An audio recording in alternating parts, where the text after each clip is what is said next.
Eu tinha visto até uma análise da parte de imagem pessoal do Trump mesmo. Então, em 2016 ele foi eleito, tava sorrindo, tava um ar de alegria, um ar de felicidade. E agora nesse mandato aí, ele tava com uma cara séria, as luzes também, né, René? A foto que ele tinha feito, não sei se vocês viram a diferença de foto. Do primeiro mandato, ele lá todo felizão, tudo bonito. E a segunda com uma luz assim, meio de recorte na cara dele. Ele com uma cara mais brava assim. Vocês acreditam que ele pode usar a estratégia de...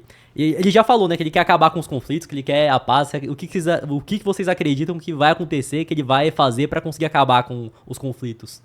Primeiro vale lembrar que ele vem com um sentimento de vingança. Lembra que na última eleição, o Donald Trump foi banido das redes sociais. Foi praticamente cancelado nos Estados Unidos. Perdeu as eleições. Ele acredita que as eleições não foram justas. E ele foi também perseguido nos tribunais, né, segundo ele. Então ele foi condenado, ele sofreu vários processos, alguns processos que ele diz que é praticamente político, e estranhamente, quando ele ganhou, esses processos morreram, né? Então, ele sente que ele foi perseguido. E o pessoal sabe, cara, que ele vai atrás de quem perseguiu. Tanto é que nos minutos finais do Biden, ele saiu perdoando um monte de gente que estava na mira de Donald Trump. Então, se ele vai trazer a paz para a Rússia, se ele vai trazer a paz para Israel, que na verdade Israel fechou um acordo com o Hamas agora para dar uma segurada na guerra lá, e não foi a equipe do Biden, foi a equipe do Trump.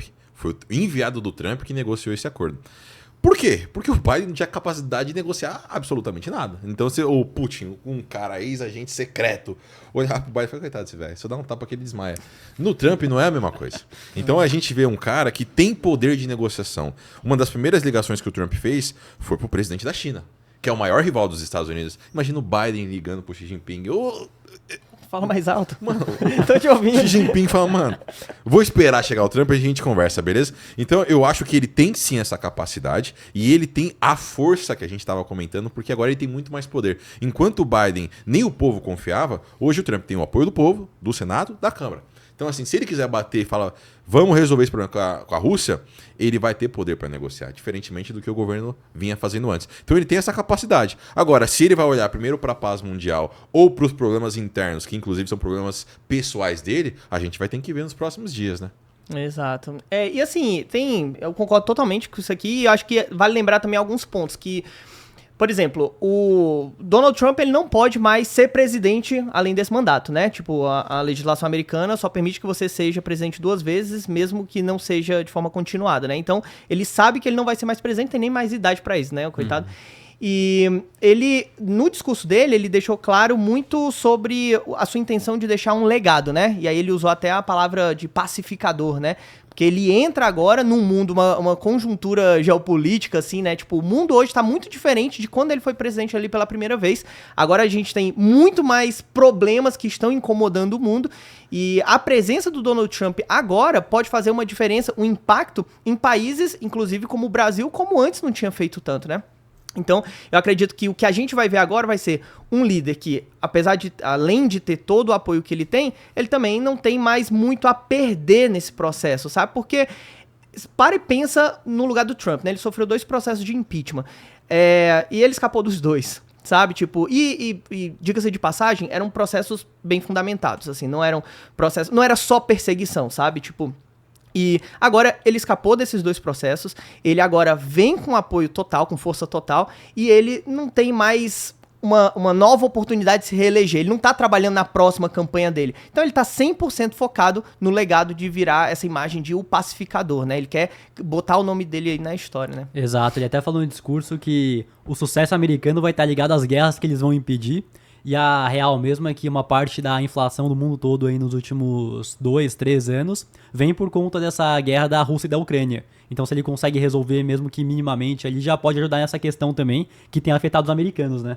Também ele falou da parte energética, né? Então, ele voltou nessa parte, nessa questão, até falou o discurso dele lá, Baby Drill Baby, que ele vai voltar para a parte de gás, para a parte de petróleo, que toda essa parte ESG, de energia renovável, não é o foco mais. Vocês veem que tá tendo essa mudança também na parte energética, que durante muito tempo a pauta era o seguinte, não, que a gente tem que mudar, que não pode ser mais da mesma forma, que polui muito. Aí o Trump chegou e quebrou essa inércia que a gente tava, né?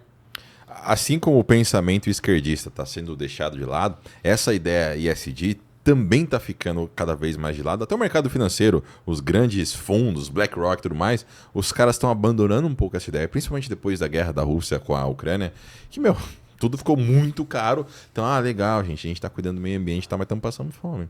Está aumentando o número de pessoas na rua. E se você olha os países que crescem muito no mundo, até aqui do lado a Guiana Francesa, a Guiana, né, de fato, o Maduro estava querendo tomar um pedaço porque os caras estavam furando petróleo até dizer, chega ali. Esse Essequibo, né? Exato, e o Brasil encontrou também o petróleo perto daquela região e tá uma dificuldade se a Petrobras vai, se não vai, o Ibama não quer.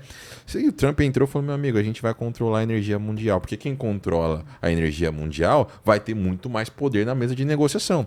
Então, primeiro, você olha que a parte de carros elétricos, hoje a China já domina.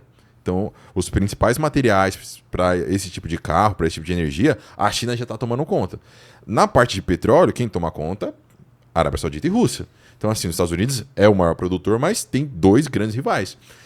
Então, os Estados Unidos vai falar, vou deixar a Rússia arregaçando de gerar energia, a Arábia Saudita também, esses caras, ISD não existe, e eu vou ficar aqui.